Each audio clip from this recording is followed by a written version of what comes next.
Surgiu uma nova classificação. E daí? Como é que isso vai fazer? Na classificação de 99, na última, uma década atrás, eles colocaram um nome que é a periodontite agressiva. Se você é formado há menos de 10 anos, possivelmente já deve ter aprendido essa classificação. As periodontites agressivas são aquelas periodontites que acontecem de um jeito rápido e geralmente estão associadas a pouca placa, a pouco cálculo, elas têm uma progressão muito rápida, então receberam o nome de agressivas pela agressividade do seu dano. E o termo perioagressiva substituiu um termo anterior da classificação de 2 décadas atrás, de 1989, que antes de ser agressiva, ela era chamada de periodontite pré-puberal.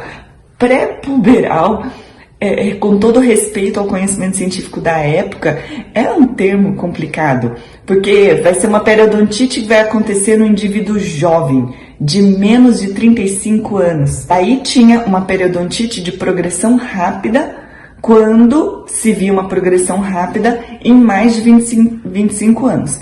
E eles ainda colocaram mais uma classificação para esse tipo de periodontite, que é a periodontite juvenil localizada, que ela acontecia no indivíduo jovem de até 20 anos, da puberdade até 20 anos, e ela podia estar localizada num padrão de incisivos superiores e inferiores e primeiros molares. Ela também tinha progressão rápida, ela também estava associada a pouca placa.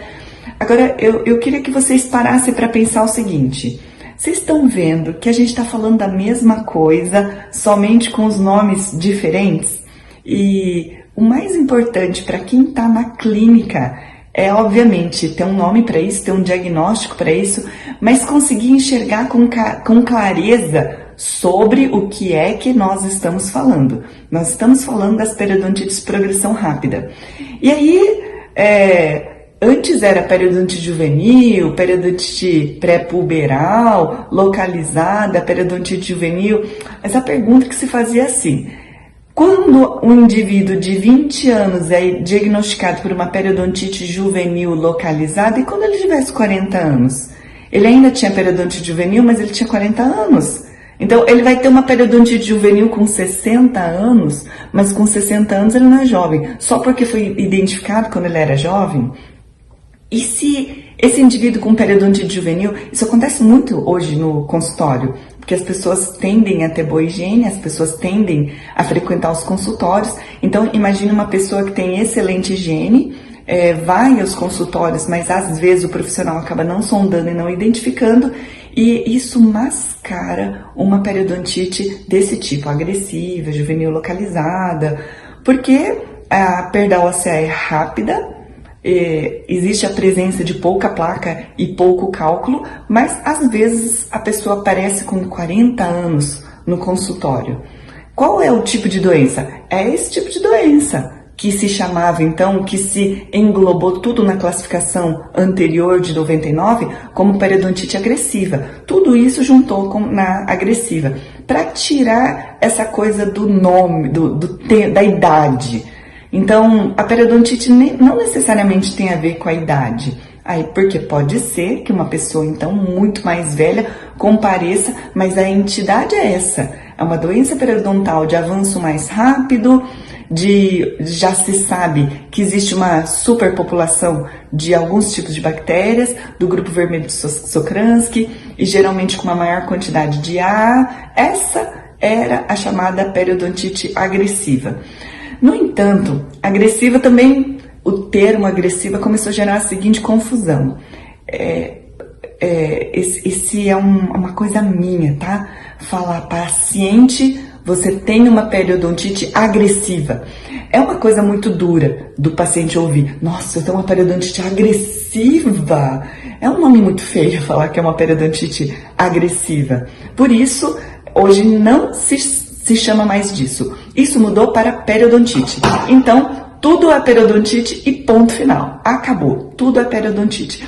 Eles vão acabar mudando em relação à progressão, a velocidade de progressão, porque também depende. Por exemplo, o indivíduo pode ter esse tipo de periodontite e às vezes a higiene dele é excelente, às vezes a resposta imune é excelente, às vezes já esteve sob monitoramento por algum profissional e a progressão dessa doença, ela tá lenta, mas é esse tipo de entidade que a gente está falando. Pode ser, e às vezes acontece, do paciente chegar num estágio muito inicial, de uma periodontite que eu sei que é essa, que a gente chamava de agressiva, pré-puberal, tá entendendo o que eu quero dizer, que não importa muito o nome. O nome importa muito para a ciência e para a pesquisa, para todo mundo falar a mesma língua. Mas o importante para o clínico é conseguir entender qual é o tipo de doença que a gente está falando. É um tipo de periodontite onde a gente tem pouca placa, pouco cálculo e geralmente tem uma velocidade rápida de progressão. Quando está em estado inicial, geralmente são pessoas jovens, pouca placa, pouco cálculo, e que isso desmonta toda aquela história anterior de que a placa bacteriana em grande quantidade está relacionada com muita perda óssea, porque é a placa bacteriana que está envolvida. Nada a ver. Ou aqueles grandes sustos que as pessoas acabam tendo, dizendo que, nossa, mas tinha tão pouca placa para ter doença periodontal, o que é que podia estar causando isso? Isso é periodontite agressiva, pré-puberal, periodontite juvenil localizada, tudo isso, progressão rápida, que se chamava anteriormente. Tudo isso hoje é entendida como periodontite. E o tratamento hoje não muda mais, como antigamente eles faziam uma diferenciação sobre o que vai fazer. Olha, se a gente acabou pegando um tipo de periodontite dessa num estágio muito inicial, a gente não precisa de usar terapia antimicrobiana sistêmica. Então, por que é que nós vamos ficar mudando o nome de muita coisa? Basta saber que é isso. E basta saber que não importa a quantidade de placa e cálculo, porque aqui, nesse tipo de periodontite, de pouca placa, pouco cálculo, progressão rápida, geralmente relacionada a indivíduos jovens, muito pouco relacionada a uma característica muito gritante de doença periodontal, a gente vê inflamação, mas pode estar relacionado com uma higiene excelente, mascara muita coisa. A gente precisa saber que existe um componente genético muito forte e que a gente precisa fazer esse diagnóstico muito rápido. E para fazer esse diagnóstico, a gente precisa lançar mão de uma sondagem rotineira. Enfim, para encerrar esse tema, nesta última classificação de 2018, tudo se chama periodontite.